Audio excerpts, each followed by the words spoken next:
ఇక్కడ భూసేకరణ అనేది ఎందుకు అవసరమైనది? ఈ భూసేకరణ సంబంధించిన చట్టాలను మనకు బ్రిటిష్ ప్రభుత్వము తీసుకొచ్చినది.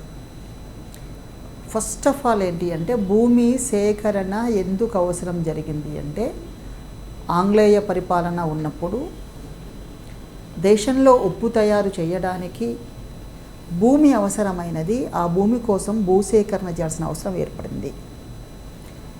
ఇలా భూమి సేకరణ చేయడానికి బ్రిటిష్ ఇండియా గవర్నమెంట్ ప్రత్యేకంగా చట్టాలను తీసుకొచ్చినది. అలాంటి చట్టాల్లో మొట్టమొదటి చట్టం పేరు Bengal presidency code, Bengali presidency code regulation 1 of 1824 అని చెప్తుంటారు. 1824లో వచ్చింది. అది ఎక్కడ, ఏ ప్రెసిడెన్సీ అంటే బెంగాల్ ప్రెసిడెన్సీలో వచ్చింది చెప్తుంటారు.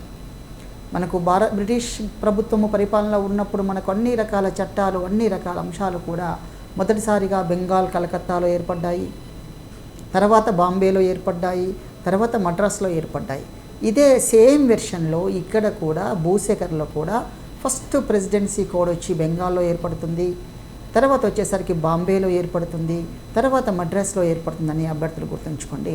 ఇక్కడ ఈ కోడ్ పేరు రెగ్యులేషన్ 1 ఆఫ్ 1824.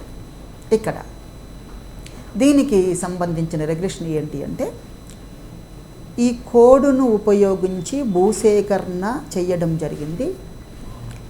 ఇది presidency Calcutta, port William presidency మొత్తానికి వర్తించే విధంగా తీసుకొచ్చారు.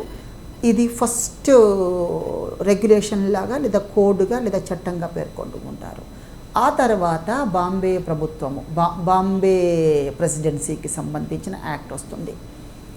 బాంబే ప్రెసిడెన్సీ యాక్ట్ 28 వస్తుంది 1839లో. ఇందాకది 1824, ఇది 1839.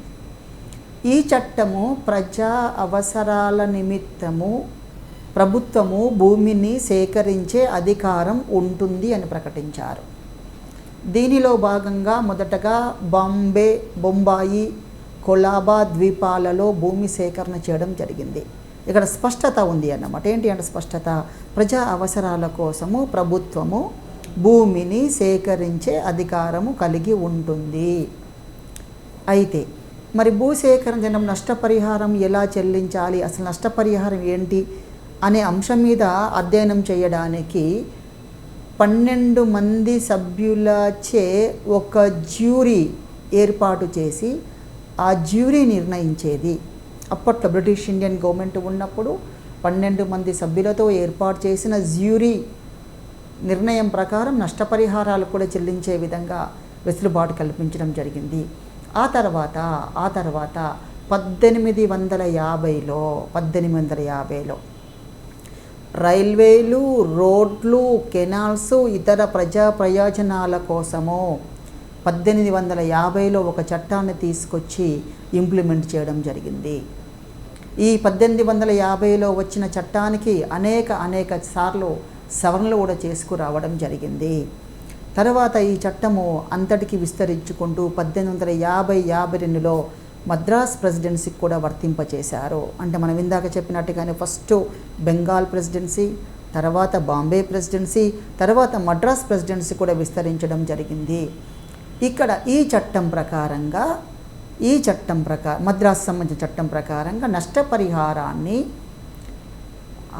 ఎవరి ద్వారా నిర్ణయించేవారు అంటే కలెక్టర్ లేదా ప్రత్యేక ప్యానెల్ ద్వారా నష్టపరిహారము ఏ విధంగా చెల్లించబడాలి అనేది నిర్ధారించబడేది 1950 చట్టానికి సంబంధించి.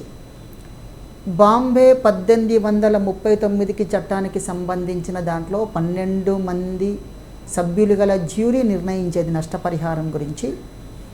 1850కి సంబంధించిన చట్టము, స్పెషల్గా మద్రాసు సంబంధించిన చట్టములో కలెక్టర్ కానీ లేదా ప్రత్యేక ప్యానెల్ ద్వారా కానీ నష్టపరిహారానికి సంబంధించిన అంశాలను అధ్యయనం చేసి నిర్ణయించడం జరిగేది. ఈ విధంగా చట్టాలు వచ్చాయి. ఆ తర్వాత 1857 బ్రిటిష్ ఇండియా చట్టం వచ్చింది. ఈ చట్టము ప్రత్యేకంగా ప్రజా అవసరాల కోసం భూమిని సేకరించవచ్చు అని ప్రకటించారు. ప్రజా అవసరాల కోసం భూమిని సేకరించవచ్చునని చెప్పారు. ఈ 1857లో వచ్చిన దీని యాక్ట్ ఆఫ్ 6 అంటారు. యాక్ట్ ఆఫ్ 6 బ్రిటిష్ ఇండియా 1857 అంటారు. దీనికి 1861లో సవరణలు చేయడం జరిగింది. 1861లో సవరణ చేయడం జరిగింది. ఈ 1857లోని చట్టము దేశం మొత్తానికి, బ్రిటిష్ ఇండియా మొత్తానికి వర్తించే విధంగా రూపొందించారు. అయితే ఇక్కడ ఒక అంశం ఉంటుంది. ఈ చట్టం ప్రకారంగా ప్రజా సంబంధమైన కార్యకలాపంగా నిర్ణయించిన తర్వాతనే భూసేకరణ చేయవచ్చును. అంటే ఊరికే భూమి సేకరిస్తున్నామని చెప్పడానికి ఛాన్స్ లేదు. ఏదైనా ఒక అంశము తీసుకున్నప్పుడు ఇది ప్రజా సంబంధిత అంశము అని నిర్ధారించినాక, ఎస్ ఇది ప్రజా సంబంధించిన అంశం అని నిర్ధారించి ఫైనల్ అయిన తర్వాత భూసేకరణ చేయాలి. ఇది 1857 చట్టంలోని అంశము. ఇక ఈ విధంగా చట్టాలు వచ్చాయి. ఆ తర్వాత 1885లో కూడా ఒక చట్టం వస్తుంది.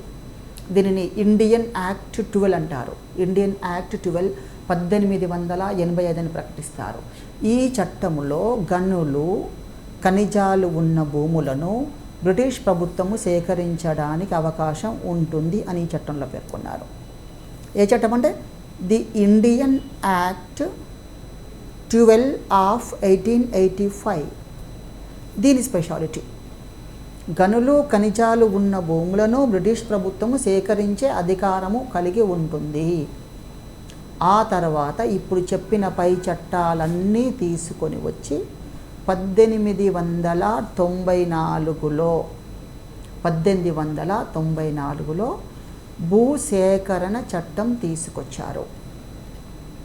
అన్ని చట్టాలు కలిసి 1894 భూసేకరణ చట్టంగా వచ్చేసింది. ఈ చట్టము ఏదో రకంగా ప్రత్యక్షంగానో పరోక్షంగానో ఏదో రకంగా ఇప్పటికీ మన దేశంలో అమలు పరచబడుతూనే ఉంటుంది. ఈ చట్టానికి అనేకసార్లు రివైజులు చేశారు. అనేక రివైజులు చేస్తూ అమలు చేస్తూనే ఉన్నారు. మార్పులు చేర్పులు చేస్తూ అమలు చేస్తూ ఉన్నారు. ఈ చట్టంలో 1894 చట్టం చాలా కీలకమైనది. అభ్యర్థులు గుర్తుంచుకోవాల్సిన ఫస్ట్ థింగ్ ఏంటి అంటే, ఫస్ట్ భూసేకరణ చట్టము ఏది అని అన్నప్పుడు, ప్రెసిడెన్సీల వైపు వెళ్ళినప్పుడు బెంగాల్ ప్రెసిడెన్సీ కోడ్ గుర్తుంచుకోవాలి. 1824 గుర్తుంచుకోవాలి. ఆ తర్వాత ఏ ప్రెసిడెన్సీకి వచ్చిందంటే బాంబేకి, తర్వాత మెడ్రాస్కి వచ్చింది. 1857 ఇండియా యాక్ట్ వచ్చింది. ఇలా వచ్చినాక అన్ని ఏమయ్యే చివరికి ఏమంటే 1894 భూసేకరణ చట్టం వైపు వచ్చాయి.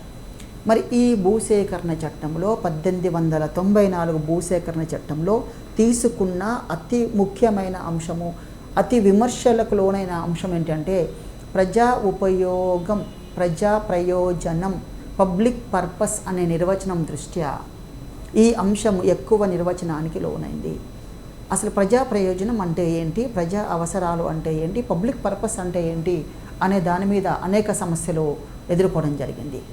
దీనికి సంబంధించి అసలు ప్రజా ప్రయోజనం అంటే ఏంటి అనేది ఒక రైతు, కర్ణాటకకు చెందిన ఒక భూమి లేని రైతు సుప్రీంకోర్టులో కేసు వేస్తాడు.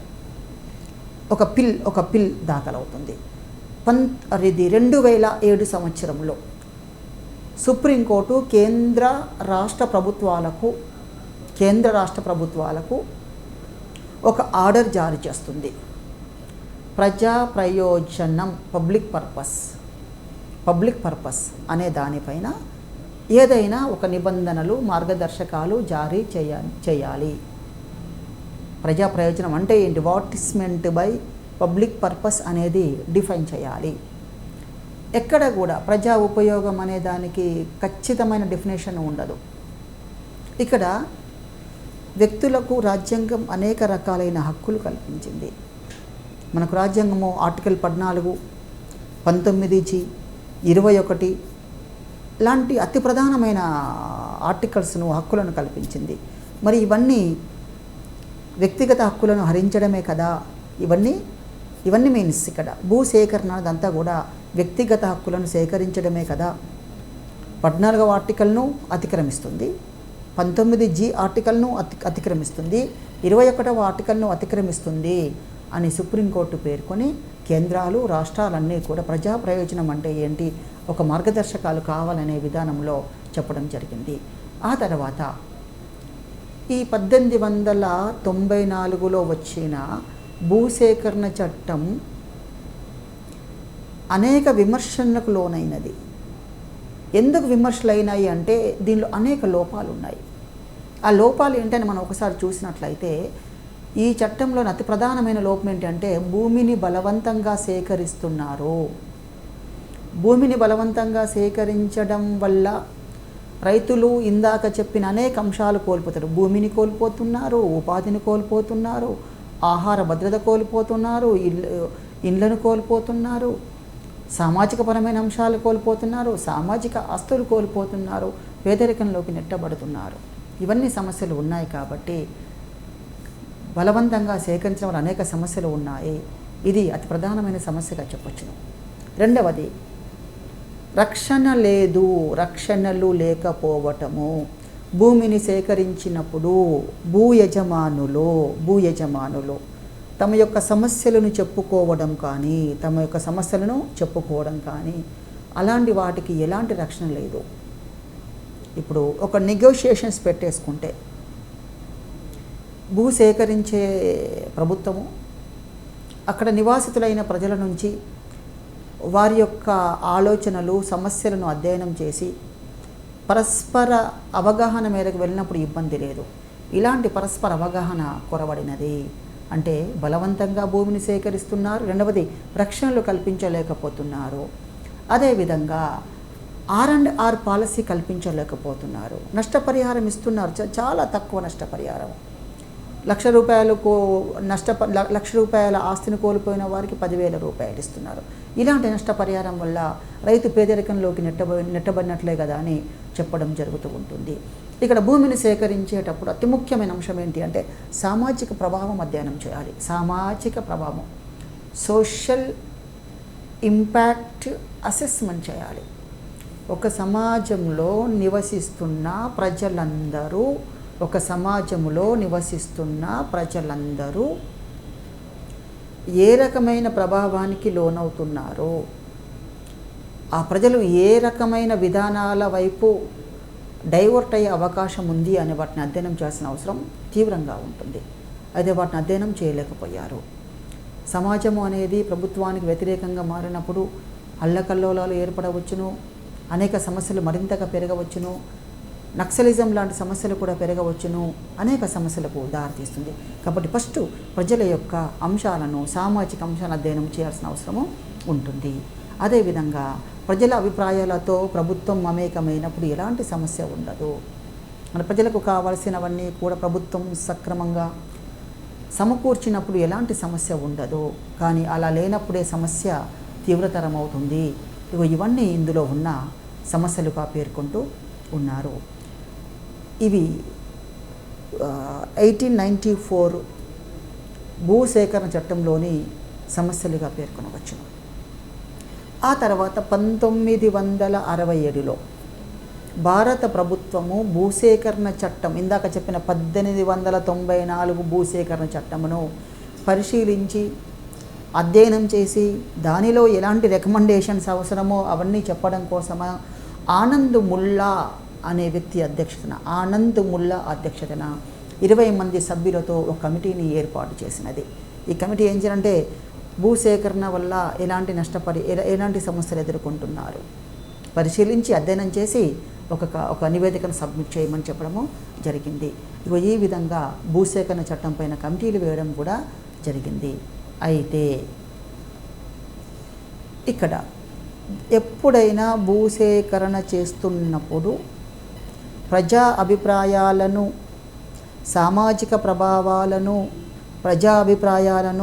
సామాజిక ప్రభావాలను అంచనా వేసి భూసేకరణ చేసినట్లయితే ఏ రకమైన సమస్య ఉండదు.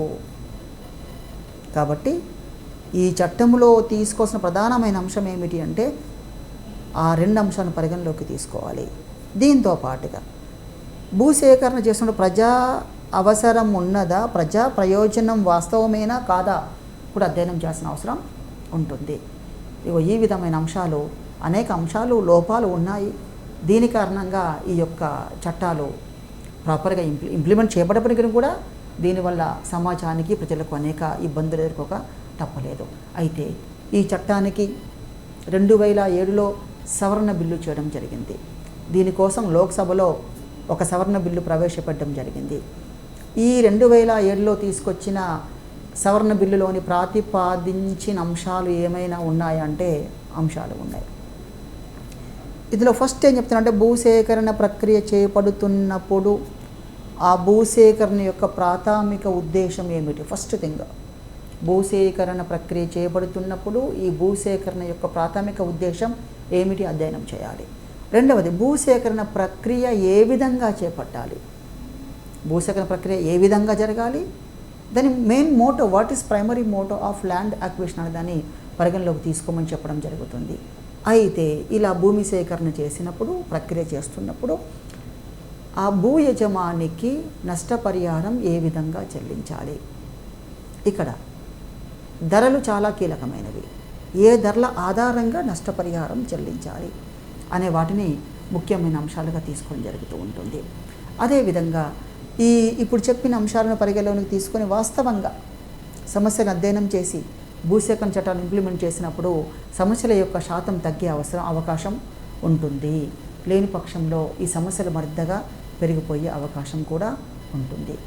ఇంకా ఈ 2007లో ప్రవేశపెట్టిన ల్యాండ్ అక్విజిషన్ అమెండ్మెంట్ బిల్లు లోక్సభలో ప్రవేశపెట్టినప్పుడు దీనిని ఒక స్టాండింగ్ కమిటీకి అప్పగించడం జరిగింది. ఒక స్టాండింగ్ కమిటీకి, అది గ్రామీణ అభివృద్ధి స్టాండింగ్ కమిటీకి అప్పగించారు. ఈ గ్రామీణ అభివృద్ధి స్టాండింగ్ కమిటీ యొక్క చైర్మన్ ఎవరు ఉన్నారు అంటే కళ్యాణ్ సింగ్ గారు ఉన్నారు. అతని ఆధ్వర్యంలో ఈ యొక్క కమిటీకి అప్పచెప్పి ఆ కమిటీ అధ్యయనం కూడా తీసుకోవడం జరిగింది. అయితే ఈ 2007లో తీసుకొచ్చిన ఈ సవరణ బిల్లులోని ముఖ్యమైన అంశాలు ఏమైనా ఉన్నాయా, హైలైట్స్ ఏమైనా ఉన్నాయా అంటే కొన్ని ప్రధానమైన అంశాలు చెప్పొచ్చును. ఇక్కడ ప్రధానమైన అంశం ఏంటి అంటే ప్రజా అవసరాలు నిర్వచనాన్ని పునర్నిర్వచించింది. ప్రజా అవసరాలు అనే నిర్వచనాన్ని పునర్నిర్వచించడం జరిగింది. రెండవది, ఖచ్చితంగా సామాజిక ప్రభావ అంచనాను అధ్యయనం చేయాలి. సోషల్ ఇంపాక్ట్ అసెస్మెంట్ను అధ్యయనం చేయాలి. నెక్స్ట్, గిరిజనులు కానీ కౌలు రైతులు కూడా, గిరిజనులు కౌలు రైతులు భూమిపైన ఆధారపడిన వారు, వీరందరికీ కూడా నష్టపరిహారం కల్పించాలి. భూసేకరణలో వచ్చిన అతిపెద్ద సమస్య ఏంటి అంటే భూమి యజమానికి నష్టపరిహారం ఇస్తున్నారు. ఆ భూమిపై ఆధారపడి కౌలు చేసుకునే వారికి, ఆ గ్రామంలో ఉన్న పశువుల కాపరికి, ఆ గ్రామంలో ఉండే ఆ వ్యవసాయదారులకు అనుబంధంగా జీవిస్తున్న అనేక కులవృత్తుల వారికి, ఇల్లు లేని వారికి, కూలీలకు, రైతులకు, ఇలాంటి వారికి నష్టపరిహారం కల్పించబడడం లేదు. వీరందరికీ కూడా నష్టపరిహారము అందించే విధానం క్రోడీకరించాలి. అంటే ఫస్ట్ డెఫినేషన్ మారితే ఎవ్రీథింగ్ మారుతూ ఉంటుంది. అదేవిధంగా నష్టపరిహారం వీరందరికీ ఇవ్వాలి, ఏ విధంగా ఇవ్వాలి, ఎంత పరిమాణంలో ఇవ్వాలి కూడా నిర్ణయించడం జరుగుతుంది. అదే కాకుండా నష్టపరిహారం ఇస్తున్నప్పుడు అతి ముఖ్యమైన అంశము, ఏదో ఒక సంవత్సరంలో భూసేకరణ చేశారు, ఒక 5 years బ్యాక్ భూసేకరణ చేశారు, నష్టపరిహారం ఈ సంవత్సరం చెల్లిస్తున్నారు. ఆ నష్టపరిహారము ఈ సంవత్సరంలో ఈ ధరలో, ఈ ప్రస్తుత ధరల్లో, మార్కెట్ ధరలో మాత్రమే చెల్లించాలి. అలా చెల్లించినప్పుడే రైతులకు, ఆ వ్యక్తులకు, ఆ ప్రజలకు, సమూహానికి బెనిఫిట్ జరుగుతుంది. కాబట్టి ఖచ్చితంగా భూసేకరణలో మార్కెట్ ధరలు లేదా ప్రస్తుత ధరలను మాత్రమే పరిగణించుకొని నష్టపరిహారము చేయాలి. ఇలాంటి వాటిని మాత్రమే తీసుకోవాలి. అదేవిధంగా ఈ యొక్క నష్టపరిహారాన్ని కోసం సెపరేట్గా ఒక కంపన్సేషన్ డిస్ప్యూట్స్ సెటిల్మెంట్ అథారిటీని ఏర్పాటు చేయాలి.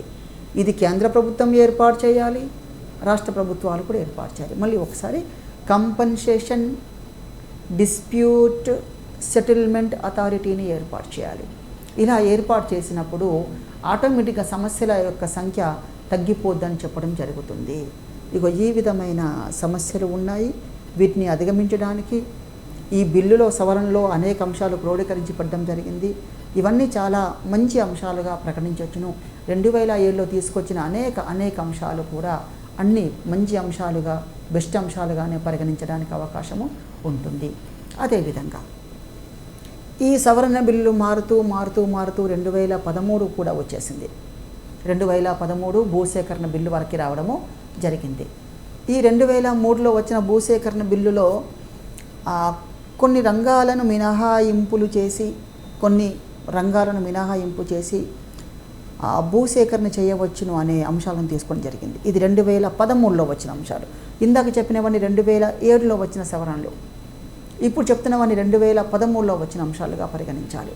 ఈ 2013లో వచ్చిన అంశాలలో కొన్ని ప్రాజెక్టులు ప్రభుత్వ రంగ ప్రాజెక్టులు, వీటికి భూమిని సేకరిస్తున్నప్పుడు ఏ రకమైన అనుమతి తీసుకోవాల్సిన అవసరం లేదు, మినహాయింపులు ఇచ్చారు.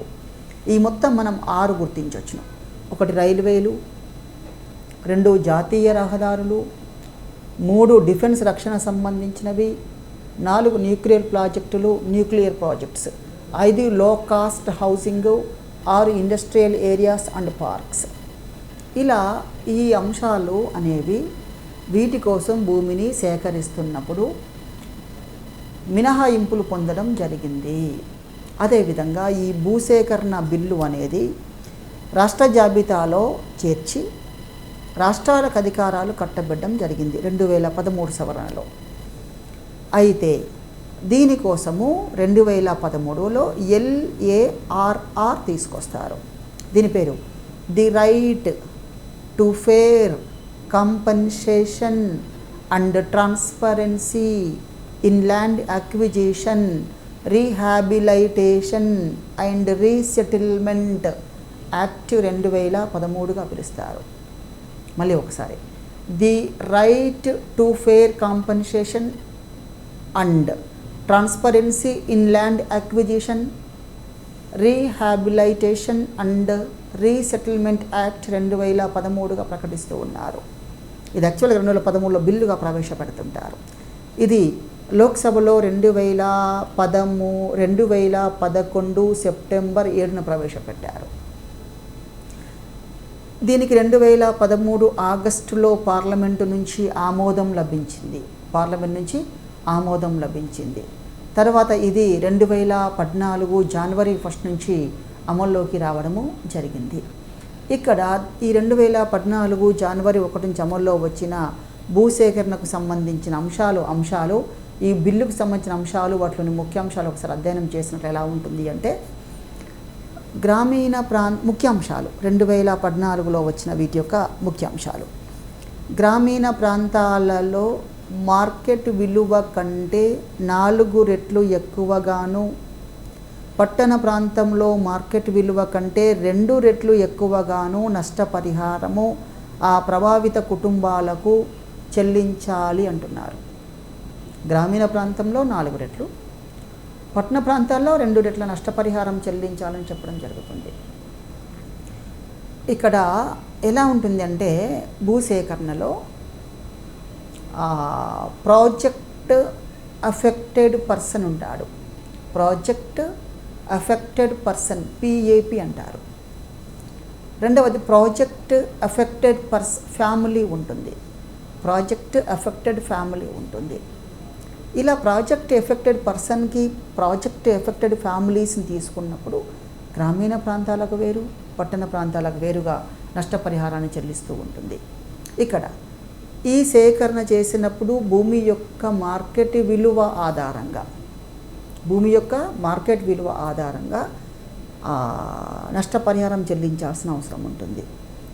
ఇక్కడ కొన్ని అంశాలను పేర్కొని ఆ పేర్కొనబడిన అంశాల ఆధారంగా ఏది ఎక్కువ ఉంటే దానికి అనుగుణంగా నష్టపరిహారాన్ని చెల్లించవలసిన అవసరం ఉందని చెప్పడం జరిగింది. ఇందులో ఇండియన్ స్టాంప్ డ్యూటీ యాక్ట్లో పేర్కొనబడిన విధంగా ఆస్తులను రిజిస్ట్రేషన్ చేసేటప్పుడు రిజిస్ట్రేషన్ పేపర్లో పేర్కొన్న విలువను ఆధారంగా తీసుకోరని చెప్తున్నారు. వీటి ఆధారంగా అంటే స్టాంప్స్ అండ్ రిజిస్ట్రేషన్లో ఏ విధంగా ఉంటుందో రిజిస్ట్రేషన్ చేసేటప్పుడు ఆ అంశం ఆధారంగా తీసుకోమని చెప్తున్నారు. అదేవిధంగా భూములను సేకరించేటప్పుడు కంపెనీకి రైతుకి మధ్య అంగీకారం ఉంటుంది. ఈ అంగీకారం యొక్క మొత్తం విలువను తీసుకోవాలి. భూ యజమాని, రైతు, కంపెనీ యజమాని ఇద్దరికి మధ్య ఒక అంగీకారం పెట్టుకొని అంగీకారం ప్రకారం మొత్తం విలువను తీసుకోవడం అని చెప్పడం జరుగుతుంది. ఇక్కడ ఒక సమస్య ఏర్పడుతుంది. ఏ సమస్య అంటే భూములకు ఒకే ప్రాంతంలో ఉన్న భూములకు ఆ పక్కపక్క ఉన్న భూములకి రేటులో ప్రైస్లో తేడా ఉంటుంది. దీనిని కూడా పరిగణలోకి తీసుకోవాలి. ఇలా తీసుకోవాలంటే సగటు ధర తీసుకోవాలి. ఆ సగటు ధర ఆధారంగా మార్కెట్ విలువను లెక్కించడం జరగాలి అని తీసుకుంటూ చెప్పడము జరుగుతుంది. ఒకవేళ కొన్ని చోట్ల ఎలా ఉంటుంది అంటే ఆ భూమిని సేకరిస్తున్నప్పుడు ఆ భూమిలో ఉన్న విలువతో పాటుగా వివిధ రకాలైన చెట్లు, మొక్కలు, భవనాలు అన్నీ ఏదో ఉండొచ్చు. అవన్నీ కూడా పరిగణలోకి తీసుకొని నష్టపరిహారం ఇవ్వాలని చెప్పడము జరుగుతుంది. అదేవిధంగా ఎన్ని సంవత్సరాలు ఆ భూమిపై నివసించిన వారికి, వ్యవసాయంపై ఆధారపడిన వారికి ప్రాజెక్ట్ ఎఫెక్టెడ్ పర్సన్గా లేదా ఫ్యామిలీగా గుర్తించాలి. అంటే 3 సంవత్సరాలు అని చెప్పారు. 3 సంవత్సరాల ముందు నుంచి ఒక ప్రదేశంలో ఆధారపడి ఉన్న వారిని ప్రాజెక్ట్ అఫెక్టెడ్ ఫ్యామిలీస్గా తీసుకోమన్నారు. ఇక్కడ మరొక అంశం ఏమిటి అంటే కేవలం వ్యవసాయదారులే కాదు, వ్యవసాయంపై ఆధారపడిన, ఆ భూమిపై ఆధారపడిన కూలి పని వారు కానీ, కౌలుదారులు కానీ, రైతులు కానీ, రైతు కూలీలు కానీ అందరూ దీని పరిధిలోకి వస్తారు అని చెప్పడము జరిగినది. అదేవిధంగా నష్టపరిహారాన్ని ఒకేసారి భత్యంలో రూపంలో అందించడం కానీ, గృహ రూపంలో అందించడం కానీ జరగాలి. పరిహారం ఆ విధంగా చెల్లించాలి. ఇక్కడ ఒక వ్యక్తి, ఒక కుటుంబము భూమిని కోల్పోతుంది ఫస్ట్, ఇల్లును కోల్పోతుంది నెక్స్ట్. ఇక్కడ భూమికి భూమి ఇవ్వాలి, ఇల్లుకు ఇల్లు ఇవ్వాలి. ఆ భూమి రైతుకు ఉపాధి కల్పించాలి. అతనికున్న సామాజిక అంశాలు కోల్పోతున్నాడు కాబట్టి, సామాజిక ఆర్థిక అంశాలు కోల్పోతున్నాడు కాబట్టి నష్టపరిహారం నగదు రూపంలో చెల్లించాలి. ఈ విధంగా ప్రతిఫలాలు చెల్లించినప్పుడు ప్రభావితం చెందిన రైతులు, వ్యక్తులు, కుటుంబాలు తమ మంచి జీవనోపాధిని పొందగలుగుతారు అని చెప్పడం జరిగింది. ఇందులో అతి కీలకమైన అంశము షెడ్యూల్ ప్రాంతాలు, గిరిజన ప్రాంతాలు ఉన్నప్పుడు అక్కడ భూమిని సేకరించాలంటే ఖచ్చితంగా భూసేకరణకు ముందుగా గ్రామ సభను ఏర్పాటు చేసి గ్రామ సభ అనుమతి తీసుకోవాలి. స్పెషల్గా గ్రామ సభ యొక్క అనుమతి తీసుకున్నాకనే భూసేకరణ చేపట్టాలి. Special in scheduled areas. ఇక్కడ కంపెనీలు ఇలాంటి ప్రదేశాలలో కంపెనీలు భూమి కొనుగోలు చేయడం కంటే బదులుగా భూములను లీజుకు తీసుకోవడం బెటర్ అనే అంశాన్ని చాలామంది పేర్కొంటున్నారు. ఇక్కడ భూమిని లీజుకు తీసుకున్నప్పుడు ఆ రైతుకు జీవితాంతం ఆదాయం వచ్చేస్తుంది. కాబట్టి అలాంటి వాటిని కూడా దృష్టిలో పెట్టుకోవాలని చెప్పడము జరుగుతుంది. ఇంకొక అంశము, ఒకటి కంటే ఎక్కువ పంటలు పండే భూములు, డిఫరెంట్ క్రాప్స్, మల్టీ క్రాప్స్ ఉన్న భూములు, నీటిపారుదల సౌకర్యం ఎక్కువగా ఉన్న భూములు, భూసేకరణను నిషేధం చేస్తుంది. అంటే ఇలా 2-3 పంటలు పండే భూములు కానీ, అధిక సారవంతమైన భూములు, నీటిపారుదల సదుపాయం ఎక్కువగా ఉన్న భూములను భూసేకరణ నుంచి మినహాయించాలని పేర్కొనడం జరిగింది. ఒకవేళ తప్పదు అనిపిస్తే ప్రభుత్వమే వారికి మరొక చోట భూమిని అభివృద్ధి చేసి ఇవ్వాలి. తప్పదనిపిస్తే ప్రభుత్వమే భూమిని మళ్ళీ ఏం చేయాలంటే మరొక చోట అభివృద్ధి చేసి ఇవ్వాలి. ఈ విధంగా 3 పంటలు పండే భూముల విషయంలోనూ ఇతర భూముల విషయంలోనూ భూసేకరణ వర్తించవద్దు అని చెప్పడము జరిగింది. నెక్స్ట్ ఆ విధంగా చూస్తే వ్యవసాయ భూములలో ఆహార భద్రతను సాధించడానికి ఆ భూమి విస్తీర్ణంలో ఆ భూమి సేకరణ చేస్తున్నప్పుడు దానిపైన పరిమితి విధించాలి అని చెప్తున్నాడు. పరిమితి విధించాలి అంటే మొత్తం భూమి కాకుండా ఏదో కొద్దిగా పరిమితి విధించి దాని ప్రకారంగా చేయడం మంచిదని చెప్తున్నారు. ఇక అన్నీ అయిపోయి భూమి సేకరించినప్పుడు ఆ భూమి కోల్పోయిన వారికి నష్టపరిహారం ఇస్తారు.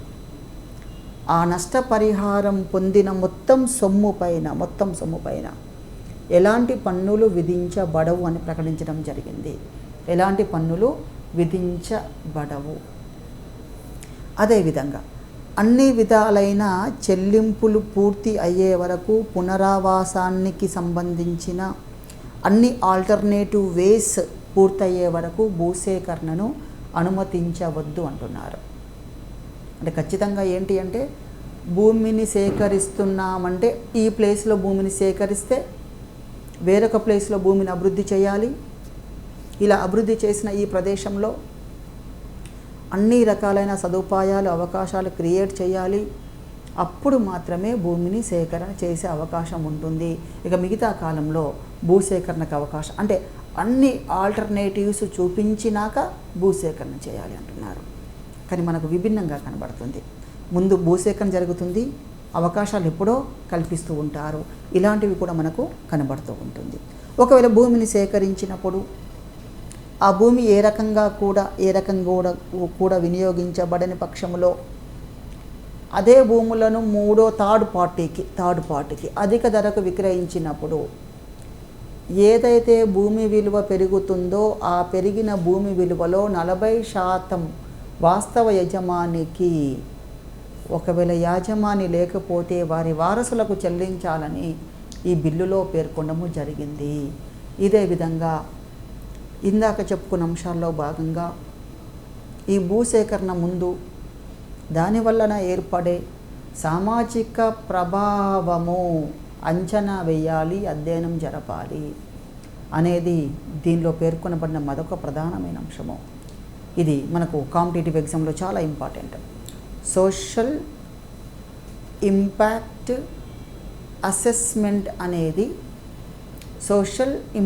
అసెస్మెంట్ అనేది అధ్యయనం జరిగిన తర్వాతనే, అంచనా వేసిన తర్వాతనే భూసేకరణ చేయాలని చెప్పడము జరుగుతుంది. అది అధ్యయనం చేసిన తర్వాత చర్యలను స్టార్ట్ చేయాలి అని చెప్తున్నారు.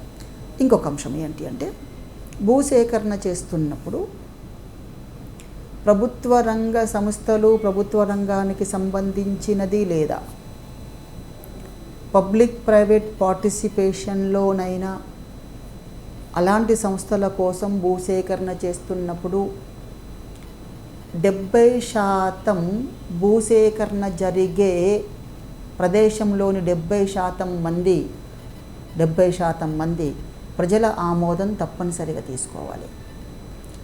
అదే ప్రైవేటు సంస్థల కోసం అయితే 80% మంది ప్రజల అనుమతి తీసుకోవాలి. 70% మంది ప్రజల అనుమతి ఎప్పుడంటే ప్రభుత్వ రంగ సంస్థల కోసం కానీ PPP కోసం అంటే పబ్లిక్ ప్రైవేట్ పార్టిసిపేషన్ సంస్థల కోసం. అదే ప్రైవేట్ రంగ సంస్థలు అయితే 80% ఆ స్థానభ్రంశము భూసేకరణ జరిగే ప్రదేశంలోని ప్రజల యొక్క అనుమతి కావాలి. మళ్ళీ ఒకసారి 2 అంశాలు గుర్తు చేస్తున్నాను. షెడ్యూల్డ్ ఏరియాలో జరుగుతున్నప్పుడు గ్రామసభ ఆమోదం ఖచ్చితంగా అవసరము. ప్రభుత్వ రంగ సంస్థలకు, ప్రభుత్వ అనుబంధ సంస్థలకు, ప్రభుత్వ ప్రైవేట్ రంగ భాగస్వామ్యంలో వాటికి 70 మంది ప్రజల ఆమోదం అవసరము. ప్రైవేట్ రంగంలో వాటికైతే 80% ప్రజల ఆమోదం అవసరము. ఖచ్చితంగా సోషల్ ఇంపాక్ట్ అసెస్మెంట్ అధ్యయనము చేయాలి. అదేవిధంగా ఏర్పడే నష్టాలను అధ్యయనం చేయాలి. సక్రమంగా కాంపన్సేషన్ చెల్లించే విధంగా ఉండాలి. అదేవిధంగా land acquisition, rehabilitation and resettlement అథారిటీని ఏర్పాటు చేయమని చెప్పారు. ఖచ్చితంగా ల్యాండ్ అక్విజిషన్, రీహాబిలైటేషన్ రీసెటిల్మెంట్ అథారిటీని ఏర్పాటు చేయాలి. ఈ సెటిల్మెంట్ ఏం చేస్తుంది? భూమిని సేకరిస్తున్నప్పుడు జరిగే అంశాలను, సమస్యలను, ప్రభావాలను అధ్యయనం చేసి వారికి రీసెటిల్మెంట్ కల్పించడానికి ప్రోత్సాహం చేస్తుంది.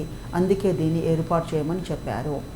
ఈ అథారిటీలో 6 కమిటీల్లో ఈ అథారిటీ 6 కమిటీల్లో భాగంగా పనిచేస్తుందని చెప్పడం కూడా జరిగింది. 6 కమిటీల్లో అంతర్భాగంగా పనిచేస్తుందని చెప్పడం జరిగింది. ఇక్కడ భూసేకరణ జరిగినప్పుడు ప్రభావితమయ్యే వారిలో సాధారణంగా ఎస్సీ, ఎస్టీ వర్గాలు ఉన్నట్లయితే వారిని మరొక జిల్లాకు తరలించాల్సి వస్తే వారికి అదనంగా 25% పునరావాస పరిహారం చెల్లించాలి. పునరావాస పరిహారం 25% ఎక్స్ట్రా ఫర్ ఎస్సీస్ అండ్ ఎస్టీస్. అదేవిధంగా ఏకమొత్తం చెల్లించే అమౌంట్కి ఇది అదనంగా చెల్లించమని చెప్పడం జరుగుతూ ఉంటుంది. ఈ విధంగా అంశాలను పేర్కొనడం జరిగింది. ఇవి 2013లో వచ్చిన సవరణలకు సంబంధించిన అంశాలుగా చెప్పవచ్చును. ఆ తర్వాత ప్రస్తుతం ఉన్న అంశాలు పరిగణిస్తూ ఉంటే, ప్రస్తుతం మనకు ఎన్డీఏ ప్రభుత్వం వచ్చినాక భూసేకరణ బిల్లును 2015 మార్చి 10న లోక్సభలో ప్రవేశపెట్టింది. దీని ప్రతిపక్ష పార్టీలు తీవ్రంగా వ్యతిరేకతను ప్రకటించాయి. మోడీ గవర్నమెంట్ వచ్చినాక జరిగిన అంశాలు ఇవి. ఇక్కడ ఈ యొక్క భూసేకరణ సవరణ బిల్లును ప్రవేశపెట్టడం వల్ల ఎన్డీఏ ప్రభుత్వానికి తీవ్రమైన వ్యతిరేకత వచ్చింది. దీని ప్రతిపక్షాలు ఏమని వర్ణించాయంటే, ఈ బిల్లు రైతు వ్యతిరేక బిల్లు, పేదల వ్యతిరేక బిల్లుగా పేర్కొన్నారు. రైతు వ్యతిరేక బిల్లు, పేదల వ్యతిరేక బిల్లుగా పేర్కొన్నారు. దీనిపైన లోక్సభలో ఆమోదం లభించింది. అయితే రాజ్యసభలో ఓటింగ్కు వెళ్ళారు. అయితే రాజ్యసభలో ఓటింగ్ కాకముందే దీనిని ఎన్డీఏ ప్రభుత్వం ఉపసంహరించుకున్నట్లుగా ప్రకటించింది. రాజ్యసభలో ఈ బిల్లు వీగిపోయే అవకాశం ఉండడం వల్ల, వ్యతిరేకత ఎక్కువగా రావడం వల్ల ఈ బిల్లును ఉపసంహరించుకోవడం జరిగింది. కాబట్టి ఈ బిల్లు మనకు ఇంకా ఇంప్లిమెంట్లోకి రాలేదు. ఇది లోక్సభ ఆమోదం మాత్రమే లభించింది. ఈ బిల్లులో ఏమైనా వివాదాస్పద అంశాలు ఉన్నాయా అంటే, మోడీ గవర్నమెంట్ ప్రవేశపెట్టిన భూసేకరణ సవరణ బిల్లులోని వివాదాస్పద అంశాలు ఏమిటి అంటే, ఒకటి, రైతులు కేవలం తమ భూమిని మాత్రమే కోల్పోవడం లేదు, జీవనోపాధిని కోల్పోతున్నారు. సామాజిక సాంస్కృతిక ఆచారాలు, కట్టుబాట్లు, కులవృత్తులు మొదలైనవి కోల్పోతున్నారు. అందుకే నష్టపరిహారం విషయంలో ప్రభుత్వం పై అంశాలను దృష్టిలో ఉంచుకొని పునరావాస ప్యాకేజీని మంజూరు చేయాలి. దీనికోసం ముందుగా సామాజిక ప్రభావాన్ని అంచనా వేయాలి అని చెప్పడం జరిగింది. అంటే 2013 భూసేకరణ చట్టంలో ఏముంది అంటే, ఇవన్నీ అంచనా వేసినాక భూసేకరణ చేపట్టాలి అని చెప్తున్నారు. అంటే ఇక్కడ కేవలం డబ్బుకు సంబంధించిన అంశం కాదు, అక్కడ వ్యక్తుల యొక్క సమాజము, ఆచారము, సాంప్రదాయాలు, సంస్కృతి అన్నీ కూడా కోల్పోతారు. కాబట్టి ఇలాంటివి అవసరమని 2013 చట్టంలో చెప్పడం జరిగింది. కానీ చాలా సందర్భాల్లో భూసేకరణలకు అలాంటి అంశాలు ఏమీ పరిగణించడం లేదు. అయితే అలాంటి అంచనాలేవి అవసరం లేదని ఈ నూతనమైన బిల్లులో ప్రకటించడం వల్ల ఇది తీవ్రమైన విమర్శకు లోనైంది. అదేవిధంగా భూ యజమాని తన వాదనను, అభ్యర్థనలను వినిపించుకోవడానికి సైతం వెసులుబాటు లేదు. ఇదొక విమర్శ. అంటే రైతుకు భూ యజమానికి ఏదైనా సమస్య వచ్చినప్పుడు ఆ సమస్య డిస్కస్ చేసే అవకాశాన్ని కల్పించాలి. కానీ అలాంటి అవకాశం లేకపోవడం వలన వ్యతిరేకతకు లోను కావడం జరిగిందని చెప్పొచ్చును.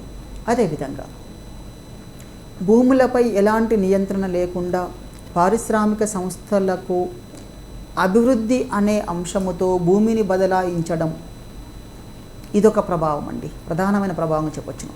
అంటే ఎప్పుడైతే ప్రైవేటు వ్యక్తులకు, ప్రైవేట్ రంగ సంస్థలకు, ఈ ప్రైవేటు సెజిల్ లాంటి వాటికి భూమిని సేకరించుకునే అవకాశం కల్పించినట్లయితే అది సొసైటీ పైన తీవ్రమైన ప్రభావాన్ని కల్పిస్తుంది. కాబట్టి ఇది కూడా ఒక రకంగా విమర్శనకు లోను కావడము జరిగినది. అదేవిధంగా ప్రైవేటు కంపెనీలకు భూసేకరణ చేసే అనుమతి ఉండకూడదు అని 2013 చట్టంలో పేర్కొన్నారు. అయితే ఇక్కడ ఈ కొత్త చట్టంలో ప్రైవేటు వారికి కూడా అవకాశం ఇవ్వడం జరిగింది. ఇగో ఈ విధానంలో అనేక అంశాలు అంటే గతంలో ప్రభుత్వం తీసుకొచ్చిన చట్టంలోని అంశాలు, ఎన్డీఏ గవర్నమెంట్ ఇచ్చిన రిలాక్సేషన్స్ వేరుగా ఉండడం వల్ల ఈ యొక్క సవరణ బిల్లు అమలుకు నోచుకోవాలని చెప్పడం జరగవచ్చును. స్పెషల్గా భూమి సేకరిస్తున్నప్పుడు ప్రభుత్వ రంగ సంస్థలకైతే 70% మంది ప్రజల ఆమోదం అవసరం, ప్రైవేట్ రంగ సంస్థలకు 80% మంది ప్రజల ఆమోదం అవసరం. ఇది కూడా ఖచ్చితంగా తప్పనిసరి అనే అంశం ఏమీ స్పష్టం చేయకపోవడం వల్ల ఇది విమర్శకు లోనైందని చెప్పడము జరగవచ్చును. ఇగో ఈ రకంగా 2015 భూసేకరణ బిల్లు లోక్సభ ఆమోదం పొందింది, కానీ రాజ్యసభ ఆమోదం పొందలేదు. మధ్యలోనే మిడ్ డ్రాప్ చేసుకోవడం కూడా జరిగిందని చెప్పడం జరగవచ్చును. ఇగో ఈ విధంగా మనకు 2015 సంబంధించిన నూతన భూసేకరణ బిల్లుకు సంబంధించిన అంశాలు. భూసేకరణ బిల్లు 2015కు లోక్సభ ఆమోదం లభించింది. ఈ బిల్లును లోక్సభ 2015 మార్చి 10న మూజువాని ఓటుతో ఆమోదించడం జరిగింది. ఈ బిల్లును వ్యతిరేకిస్తూ Congress, Trinamool Congress, SP, RJD, BJD సభ నుంచి వాకౌట్ చేయడం జరిగింది. ఎన్డీఏ భాగస్వామ్య పక్షమైన శివసేన ఓటింగ్ సమయంలో సభకు గైర్హాజరు కావడం జరిగింది. ఇలాంటి అనేక అంశాలు ఈ బిల్లు సమయంలో కనిపిస్తున్నాయి. దీనిలో ప్రతిపక్షాలు 52 సవరణను ప్రతిపాదించాయి. అయితే బిల్లు చర్చా సమయంలో చాలా ప్రతిపక్షాలు రికమెండ్ చేసిన చాలా సవరణలు తిరస్కరించడం జరిగింది. దానికి తోడుగా రైతులకు సంబంధించిన, నిర్వాసితులకు సంబంధించిన అనుకూలంగా ఉండే ఒక 9 సవరణలను ప్రభుత్వం చేయడం జరిగింది. ఇక్కడ గుర్తుంచుకోవాల్సిన అంశాలు ఏంటి అంటే, ప్రతిపక్షాలు చేసిన సవరణలు 52, ప్రభుత్వం ప్రతిపాదించిన సవరణలు 9, అలాగే అదనంగా ఒక 2 క్లాజులను కూడా జోడించారు. ఈ భూసేకరణ బిల్లు 2015లో ప్రభుత్వం తీసుకొచ్చిన సవరణలు వరుసగా గుర్తుంచుకోవడానికి ప్రయత్నం చేయాలి. ఫస్ట్ ఏంటంటే, పారిశ్రామిక కారిడార్లకు భూసేకరణ పైన నియంత్రణ విధించారు. అంటే పారిశ్రామిక కారిడార్లు భూసేకరణ చెయ్యరాదు. 2 పంటలు పండే భూముల్లో భూసేకరణ చెయ్యరాదు, 2 పంటలు పండేవి. మూడవది, రైతుల సమస్యల పరిష్కారం కోసం ప్రత్యేకంగా ఒక యంత్రాంగాన్ని ప్రభుత్వం ఏర్పాటు చేస్తుంది. ప్రభుత్వ ప్రైవేటు భాగస్వామ్యంలోని మౌలిక సదుపాయాల ప్రాజెక్టులకు చట్ట సవరణలో మినహాయింపు రద్దు చేశారు. 5వది, ఈ ప్రాజెక్టులకు రాష్ట్ర ప్రభుత్వ అనుమతి కావాలి అన్నారు. 6వది, జాతీయ రహదారులు, రైల్వే ట్రాక్లు, ఆ జాతీయ రహదారులకు, రైల్వే ట్రాకులకు ఇరువైపులా భూసేకరణ చేస్తున్నప్పుడు కిలోమీటర్ పరిధిలోనే జరగాలి అని పేర్కొన్నారు. 7వది, అభివృద్ధి ప్రాజెక్టుల కోసం వృధా లేదా ఖాళీ భూములను సేకరించి ల్యాండ్ బ్యాంకులను ఏర్పాటు చేయడానికి రాష్ట్ర ప్రభుత్వాలకు అనుమతి ఇచ్చేలా ప్రతిపాదనలు చేయమని చెప్పడం జరిగింది. 8వది వచ్చేసరికి, భూసేకరణ ప్రభావం పడిన రైతు కూలీ కుటుంబంలో కనీసం ఒక్కరికి ఉద్యోగం కల్పించాలని చెప్పడం జరిగింది. లాస్ట్ది, సామాజిక సదుపాయాలు, సోషల్ ఇన్ఫ్రా అనే పదాన్ని తొలగించారు. దీనితో స్కూళ్ళు, ఆసుపత్రులు వంటి సంస్థలకు ఈ చట్టం ద్వారా భూసేకరణ చేసే అవకాశం ఉండదు. ఇవి ప్రభుత్వము ప్రతిపాదన చేసిన 9 సవరణలు. ఈ సవరణతో పాటుగా 2 క్లాజులను కూడా తీసుకోవడం జరిగింది. దీంతో పాటుగా ఈ యొక్క బిల్లులో 13 కేంద్ర చట్టాలను విలీనం చేశారు. 9 ప్రతిపాదిత బిల్లులు, 13 చట్టాలను కూడా విలీనం చేయడం జరిగింది. ఈ చట్టాలు ఏంటి అంటే భూసేకరణ గనుల చట్టం, ఇది 1885 చట్టం విలీనం చేశారు. భారత ట్రామ్వేస్ చట్టము, నిరాశ్రయులైన వ్యక్తుల పునరావాస చట్టము, దామోదర్ వ్యాలీ కార్పొరేషన్ చట్టము, స్థిరాస్తుల రిక్విజిషనింగ్ అండ్ సేకరణ చట్టము, జాతీయ రహదారుల చట్టము, బొగ్గు ఉండే ప్రాంతాల సేకరణ అభివృద్ధి చట్టము, పురాతన స్మారక కట్టడాలు పురాతత్వ ప్రదేశ చట్టము, పెట్రోలియం ఖనిజాల పైప్లైన్ చట్టము, అణుశక్తి చట్టము, మెట్రో రైల్వేస్ నిర్మాణ పనుల చట్టము, రైల్వే చట్టము, విద్యుత్ చట్టము. ఇలాంటి చట్టాలన్నింటినీ విలీనం చేయడం జరిగినది. 2015లో ప్రతిపాదించిన ఆ సవరణలో భాగంగా వీటిని అందులో జోడించడం జరిగింది. అదేవిధంగా ఈ బిల్లులో 5 రంగాలకు మినహాయింపులు ఇచ్చారు. 5 రంగాలకు మినహాయింపులు. ఇప్పుడు చెప్తున్న ప్రతి పాయింట్ కూడా అభ్యర్థులు జాగ్రత్తగా అబ్జర్వ్ చేయాలి, అధ్యయనం కూడా చేయాలి. ప్రతిపాదిత బిల్లులో పేర్కొనబడిన 5 రంగాలకు ఇచ్చిన మినహాయింపులు ఏంటి అంటే, 1 జాతీయ రక్షణ డిఫెన్స్ ఉత్పత్తులకు సంబంధించిన పరిశ్రమలు, విద్యుదీకరణతో సహా గ్రామీణ అవస్థాపన సౌకర్యాలకు సంబంధించినవి, పేద ప్రజలకు గృహ వసతికి సంబంధించినవి, పారిశ్రామిక కారిడార్లకు సంబంధించింది, కేంద్ర ప్రభుత్వ ఆధీనంలో ప్రభుత్వ ప్రైవేటు భాగస్వామ్యంలో నిర్మించే ప్రాజెక్టులు, ప్రభుత్వము ప్రైవేటు భాగస్వామ్యం నిర్మించే ప్రాజెక్టులకు కూడా మినహాయింపులు ఇవ్వడం జరిగింది. ఈ విధంగా ఈ అంశాలకు మినహాయింపులు ఇవ్వడం జరిగింది. అదేవిధంగా ఈ చట్టంలో ప్రైవేటు ఆసుపత్రులు కానీ విద్యా సంస్థలు కానీ భూమి సేకరణ చేయట గల అవకాశాలను తొలగించారు. గతంలో చేసిన మిస్టేక్స్కి ఇప్పుడు ఫుల్ఫిల్ చేసుకున్నారు. గతంలో ఆ చట్టంలో మినహాయింపులు ఇస్తే ఇప్పుడు ఏం చేశారు, 2015 బిల్లో వీటికి కూడా మళ్ళీ అవకాశం కల్పించడం జరిగింది. 2013 భూసేకరణ చట్టంలో మినహాయింపులు, ఇప్పుడు వీటికి మినహాయింపులను రద్దు చేసి ఏం చేశారు, ఇక్కడ అవకాశాలు కల్పించడం జరుగుతూ ఉంటుంది. అదేవిధంగా ప్రైవేట్ సంస్థలు భూసేకరణ చేయుటకు అనుమతి లేదు 2013 బిల్లులో. ఈ 2015లో మాత్రం అవకాశం కల్పించారు.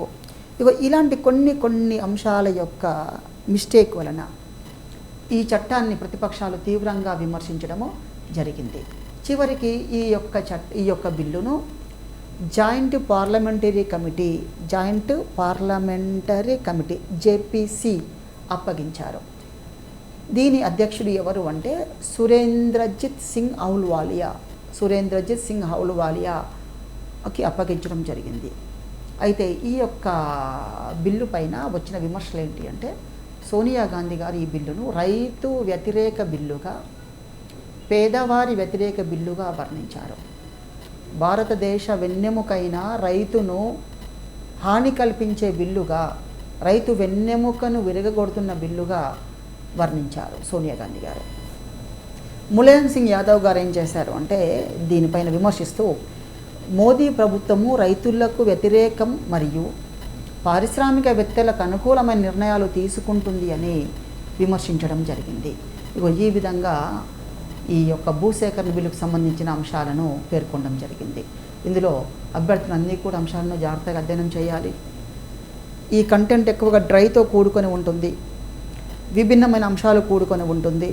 కాబట్టి వీటిని అధ్యయనం చేస్తున్నప్పుడు జాగ్రత్త ఏమిటి అంటే, సవరణలు ఎన్ని ప్రభుత్వం ప్రతిపాదించింది, ఎన్ని ప్రతిపక్షాలు ప్రతిపాదించారు, దీని పరిధిలో నుంచి మినహాయించిన చట్టాలు ఏవి, రంగాలు ఏవి, దీనిలో జోడించిన చట్టాలు ఏవి అనేవి జాగ్రత్తగా చదివేసుకుంటూ వెళ్తే ఎక్కువగా స్కోర్ చేసే అవకాశము ఉంటుంది. అండ్ ఈ భూసేకరణకు సంబంధించిన అనేక చట్టాలు స్పెషల్గా ప్రజా ప్రయోజనంకు సంబంధించిన చట్టాలను మనం గమనించవచ్చును. ఇందులో ఒక చట్టం, ఒక కేసు ఏంటి అంటే, బాంబే స్టేట్కి ఆర్ఎస్ నాన్జీకి ప్రజా ప్రయోజనం విషయంలో ఒక కేసును వేస్తారు. స్టేట్ ఆఫ్ పంజాబ్కి సోమన్వటికి మధ్యన ఒక కేసు కొనసాగుతుంది. Veera Raghavachari Veera Raghavachari and secretary of state of మద్రాస్కి జరుగుతుంది. Suresh Varma versus state of పంజాబ్కి ఒకటి జరుగుతుంది. R L Arora versus state of ఉత్తరప్రదేశ్కి ఒక కేసు జరుగుతుంది. ఇలా అనేక R K Agarwal versus state of west Bengal, ఇలా ఇక్కడ స్పెషల్గా ప్రజా ప్రయోజనం అనే అంశం మీదనే అనేక మంది వ్యక్తులు కోర్టులను ఆశ్రయించడం జరిగింది. అయితే ఎప్పుడైనా కూడా సాధారణంగా భూసేకరణ అనేది అభివృద్ధి ప్రేరిత అంశంగానే పరిగణించబడుతుంది. ఇక్కడ ఏంటి అంటే ప్రజలు భూమిని కోల్పోతే, ప్రజలు భూమిని డొనేట్ చేస్తే ఇచ్చినట్లయితే ప్రభుత్వానికి ఆ ప్రాంతంలో అభివృద్ధి ప్రేరేపిత చర్యలు చేయడానికి అవకాశం ఉంటుంది. ఒకవేళ అలాంటి అవకాశాలు లేని పక్షంలో అభివృద్ధి అనేది సాధ్యం కాదు. దాన్ని ఇందాక మనం డిస్కస్ చేసాము. There is no development without destruction, there is no vikas without vinash అని చెప్పడం జరిగింది. ఈ విధంగా భూసేకరణ చట్టం, ఆ భూసేకరణ బిల్లు అంతిమంగా రాజ్యసభతోనే అది క్లోజ్ అయిపోయింది. మోదీ గవర్నమెంట్ ప్రవేశపెట్టింది. ఇప్పుడు నెక్స్ట్ ఏంటంటే భూసేకరణ వలన ఏ వర్గం పైన అధిక ప్రభావం పడినది అంటే గిరిజనులు, ట్రైబ్స్ పైన ఎక్కువ ప్రభావం పడింది. మనం డిస్కస్ చేస్తున్నప్పుడు చాలాసార్లు మనకు కొన్ని పాయింట్స్ను ఫోకస్ చేస్తున్నాము. భూసేకరణ ఎక్కువగా డ్యాముల కోసం, ప్రాజెక్టుల కోసం చేయడం జరిగింది. భూసేకరణ వల్ల ఎక్కువగా నష్టపోయింది ట్రైబ్స్, గిరిజనులు. ఈ భూసేకరణలో ట్రైబ్స్కి అసలు యాక్చువల్గా భారత రాజ్యాంగము ట్రైబ్స్కి ప్రత్యేకమైన రక్షణలు కల్పించినప్పటికీ కూడా ఈ భూసేకరణ చట్టం వలన ఆ చట్టము రక్షణగా నిలబడలేకపోయింది. దాని వలన చాలామంది ట్రైబ్స్ భూమిని కోల్పోయారు, ఉపాధిని కోల్పోయారు, అన్నీ కోల్పోవడం జరిగింది. ఇక్కడ ఈ భూసేకరణ చట్టంలో ఏ ప్రాజెక్టుల వల్ల ఎక్కువ నష్టపోయారని మనం డిస్కస్ చేసినట్లయితే Narmada valley development project development project Madhya Pradesh, Sardar Sarovar project మన రాష్ట్రం, ఉమ్మడి రాష్ట్రం మీద పోలవరం ప్రాజెక్ట్ ఉంది. ఈ ప్రాజెక్టుల వల్ల తీవ్రంగా గిరిజనుల పైన ప్రభావం పడింది. ఇక్కడ గిరిజనులు స్థానభ్రంశం చెందితే వారి వ్యక్తిగత జీవితము, వారి యొక్క సంస్కృతి ఆచారాలు కూడా కోల్పోతారు. ఇక్కడ ఒక్కొక్క జాతి యొక్క ఆచార సాంప్రదాయాలు వేరుగా ఉంటాయి. వారు అవన్నీ కోల్పోయే అవకాశము ఉంటుంది. మొత్తం మనం టోటల్గా ఎంటైర్ ఇండియా చూసినట్లయితే అత్యధికంగా నష్టపోయిన గిరిజనులు చూసినట్లయితే మనకు ఉమ్మడి ఆంధ్రప్రదేశ్లో ఒక్క పోలవరం ప్రాజెక్టు వలనే 1,50,000 మంది గిరిజనులు స్థానభ్రంశం చెందడం జరిగింది, నష్టపోవడం జరిగింది. ఇది ఆ ప్రాంతంలో జరిగిన స్థానభ్రంశంలో అధ్యయనం చేస్తే సుమారుగా 53% మంది గిరిజన జనాభా, అంటే పోలవరం ప్రాజెక్టు వల్ల నష్టపోయిన గిరిజన జనాభా శాతము 53% అని చెప్పచ్చు. అదేవిధంగా ఎంతమంది జనాభా అంటే 1,50,000 మంది జనాభా నష్టపోయారు. ఇచ్చంపల్లి ప్రాజెక్టు వల్ల 38,100 మంది ప్రజలు నష్టపోయారు. ఇది ఆ ప్రాజెక్టు మొత్తం జనాభాను తీసుకుంటే 76% గిరిజన జనాభాగా చెప్తున్నారు. ఇదే విధంగా వంశధార ప్రాజెక్టు వల్ల 2,068 మంది గిరిజనులు నష్టపోయారు. కండలేరు రిజర్వాయర్ వల్ల 200 మంది గిరిజనులు నష్టపోయారు. వెంగళరాయ సాగర్ ప్రాజెక్టు వల్ల 127 మంది గిరిజనులు నష్టపోయారు. మద్దిగడ్డ రిజర్వాయర్ వల్ల 75 మంది గిరిజనులు నష్టపోయారు. ప్రియదర్శిని జూరాల ప్రాజెక్టు వల్ల ఒక 55 మంది గిరిజనులు 65 మంది గిరిజనులు నష్టపోవడం జరిగింది. ఇగో ఈ విధంగా గిరిజనులకు నష్టం ఎక్కువగా సంభవించడం జరిగింది. ఇక్కడ మొత్తం దేశాన్ని తీసుకొని దేశంలోని రాష్ట్రాలను తీసుకున్నట్లయితే దేశంలోని రాష్ట్రాలను తీసుకున్నట్లయితే, అక్కడ ఉన్న ప్రాజెక్టులను తీసుకున్నట్లయితే, గుజరాత్లోని కర్జన్ ప్రాజెక్టు వల్ల, గుజరాత్లోని కర్జన్ ప్రాజెక్టులో మొత్తం 11,600 మంది స్థానభ్రంశం చెందితే వారందరూ గిరిజనులుగానే గుర్తించడం జరిగింది. అంటే 100% మంది గిరిజనులు స్థానభ్రంశం చెందడం జరిగింది, నష్టపోవడం జరిగింది. ఏ ప్రాజెక్ట్ అంటే గుజరాత్లోని కర్జన్ ప్రాజెక్ట్ 100% మంది నష్టపోవడం జరిగింది. ఈ విధంగా నష్టం జరిగింది. అదేవిధంగా సర్దార్ సరోవర్ ప్రాజెక్టు చూసుకుంటే గుజరాత్లో 2 లక్షల మంది నష్టపోయారు. ఇందులో 57% మంది గిరిజనులు. మహేశ్వర్ ప్రాజెక్టు మధ్యప్రదేశ్లో 20,000 మంది నష్టపోతే 60% మంది గిరిజనులు. ఈ విధంగా ఇందాక మనం ఆంధ్రప్రదేశ్లోని పోలవరం చెప్పాము, తెలంగాణలోని ఇచ్చంపల్లి చెప్పాము. పోలవరం వల్ల 1,50,000 మంది గిరిజనులు నష్టపోగా, ఇచ్చంపల్లి వల్ల 38,100 మంది నష్టపోవడం జరిగింది. ఇది భారీ ఎత్తున గిరిజనులు నష్టపోయిన దానికి ఉదాహరణలుగా చెప్పవచ్చును. ఇది గిరిజనులకు సంబంధించిన నష్టపరిహారానికి సంబంధించిన అంశాలుగా చెప్పడం జరుగుతుంది. ఇది భూసేకరణకు సంబంధించిన అంశాలు. అయితే ఈ మధ్య కాలంలో ఈ స్పెషల్ ఎకనామిక్ జోన్స్ అనేది రావడం జరుగుతూ ఉంటుంది. ఈ స్పెషల్ ఎకనామిక్ జోన్స్ రావడం వల్ల కూడా రైతులు భూమిని కోల్పోతున్నారు. ఒకటి, పెట్టుబడిదారుల సామ్రాజ్యవాదం రోజు రోజుకు పెరుగుతుంది. రెండవది, ఇక్కడ ఈ చట్టం రావడం వల్ల, స్పెషల్ ఎకనామిక్ జోన్ అనేది రావడం వల్ల నష్టం తీవ్రంగా జరుగుతూ ఉంటుంది. అంటే ఒకవైపు ప్రాజెక్టులు, రిజర్వాయర్లు, ప్రాజెక్టులు, కెనాల్స్ చెప్పొచ్చు. మరొక వైపు స్పెషల్ ఎకనామిక్ జోన్స్ పారిశ్రామిక రంగాలకు వస్తున్నాయి. ఈ మధ్యకాలంలో ఎక్కువ ఇండస్ట్రియల్ కారిడార్స్ వస్తున్నవి, ఇండస్ట్రియల్ కారిడార్స్, ఇండస్ట్రియల్ ఎస్టేట్స్ వస్తున్నవి. దీనివల్ల కూడా స్థానభ్రంశం జరుగుతూ ఉంది. దీనివల్ల స్థానభ్రంశం యొక్క వాటా పెరిగిపోయి ఎక్కువ మంది ప్రజలు నష్టపరిహారానికి లోనవుతూ ఉన్నారు. ఇది మనకు భారతదేశంలో బ్రిటిష్ ఇండియా నుంచి మొదలుకుంటే 1824 నుంచి మొదలుకుంటే ఈ రోజు వరకు వచ్చిన స్థానభ్రంశానికి సంబంధించిన అంశాలుగా పరిగణిస్తూ ఉంటారు.